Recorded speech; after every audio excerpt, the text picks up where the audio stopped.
Myself, Syed Hassan Ahmed. Basically, I am from Odisha. Right now, I am with Reshma Indian ji और ये minority Samaj Parishad all India minority forum. It is formed by Reshma Indian. He is the national coordinator. Our national coordinator, Mrs. Reshma Indian. Okay.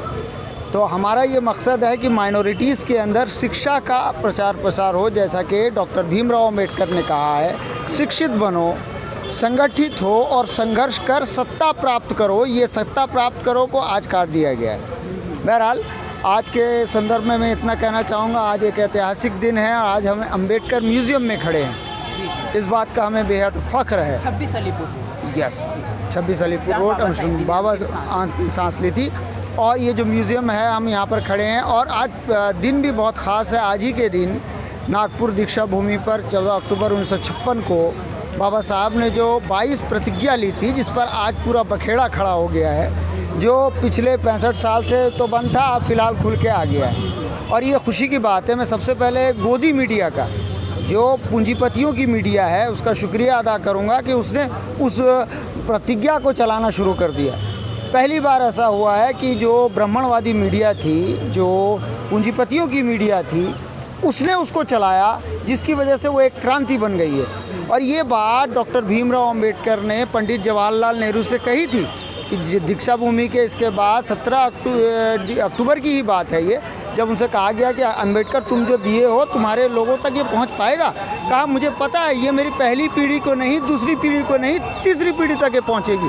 और जो उनकी ये भविष्यवाणी आज पूरी हो रही है, वो दूरदर्शिता बाबा साहब अंबेडकर में थी, तो आज पूरी हुई. और वो जो बुद्धमय देखने का, जो भारत देखने का सपना था, तो सम्राट अशोक का, आज हम अशोक स्तंभ के सामने भी खड़े हैं, आप देख सकते हैं, आप जानते हैं, हमें फ़ख्र की बात है.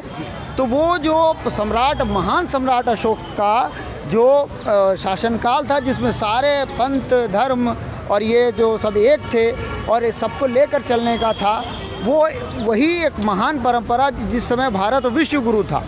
और विश्व गुरु के लिए उन्होंने जो पद जो है परिष्कार कर दिया है. और ये मैं ये भी कहूँगा. और दूसरी बात, जो गोदी मीडिया, जो मनुवादी लोग आज चिल्ला रहे हैं जी, अभी आपने कहा कि 22 प्रतिज्ञा तो गोदी मीडिया ने चलाया, तो वो फेवर में चलाया, खिलाफ में चलाया? नहीं, खिलाफ में चलाया, वो हमारे फेवर में आ गया. क्योंकि देखिए, संत कबीर ने एक बहुत अच्छी बात कही, जब तक आपका जो विरोधी है, विरोधी के मुंह से अगर आपकी बात निकल जाए तो वो आपकी जीत है. क्योंकि 22 प्रतिज्ञा जो है, आज देखिए गुजरात में हर जगह होर्डिंग लगी पड़ी है. 22 प्रतिज्ञाओं का होर्डिंग लगा के केजरीवाल को मुसलमान बना दिया गया है. ये आप सोचें कि इनकी जो सोच है.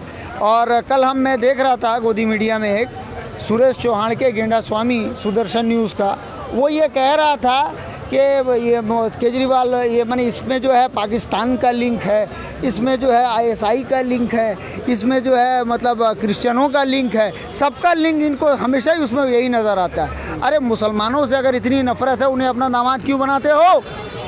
सही बात है. हाँ, बिल्कुल. मुसलमान को सिर्फ दामाद बनाएंगे, दलित अगर पढ़ लिख जाए उसको भी दामाद बना लो, लेकिन पॉलिटिकल राइट नहीं देंगे, उसको अधिकार नहीं देंगे. यही है उनका मकसद. ठीक है, इसी मकसद के तहत वो चलते हैं. सबसे बड़ी बात यह है, मैं खुलकर स्पष्ट तौर पर ये कहना चाहता हूँ कि जो ब्राह्मण हैं, वो इस समय या हमेशा से ही सबसे मूर्ख प्रजाति है. अगर दुनिया की कोई अछूत है, दुनिया में अगर कोई अछूत है, वो है ब्राह्मण आर्य. बिल्कुल सही कहा. ठीक है, जिसका DNA R1N1 है. जी जी.